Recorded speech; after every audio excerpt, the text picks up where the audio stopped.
In this video, we're going to talk about if it's possible to delete Microsoft Edge from Windows 11. So, Microsoft Edge is basically a system app that's integrated into Windows. Most consumers' version of Windows 11, it cannot be permanently uninstalled through the normal settings app. However, you can remove it on some Windows versions, such as in certain regions or newer EU builds, and you can hide it and set another browser as your default browser, and you can use command lines method, although they may not work on newer Windows as example updates, and Edge can be reinstalled after future updates as well. So let's just say you want to delete it. If you go, as example, trying to uninstall it from the settings, you will not be able to do so. That is very common example. You can go here, you can look for Edge as example here. And if you click on the three dots, if you have an install button, but if you click on it, click on yes, as you can see, it will not be uninstalled no matter what.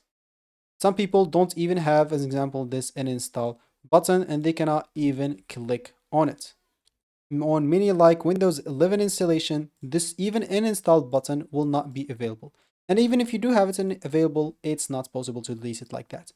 So what you can do is basically set another browser as default. You can open the settings and go to apps, go to the default app and set whatever browser you want as your default. One of the other things that you can do is basically delete it from your taskbar so you can't see it. Even on the start example bar, you will not be able to see it. So anything that you want, just go and right click to it and click on unpin from start. And same will go here, just right click to it on the taskbar and click on unpin it from there.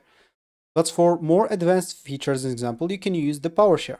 Make sure to run, as example, the PowerShell as administrator, and there are a lot of commands that can do that for you. But these methods often no longer work on recent Windows 11 versions, and they may affect Windows features that depend, as example, on Edge, and Windows updates may reinstall Edge later for you.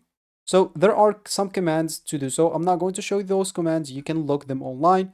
And it's really up to you if you want to do or try those commands or not. I would advise you not to. Just try to ignore it and set another browser as default. And there's another way to remove it while you install Windows for the first time. You can do some things that can be bypassed or that can bypass basically the whole Microsoft thing. But again, I'm not going to show you the commands for that. You can go and look it up if you want to. So I hope this video was helpful for you. Thank you for watching and goodbye.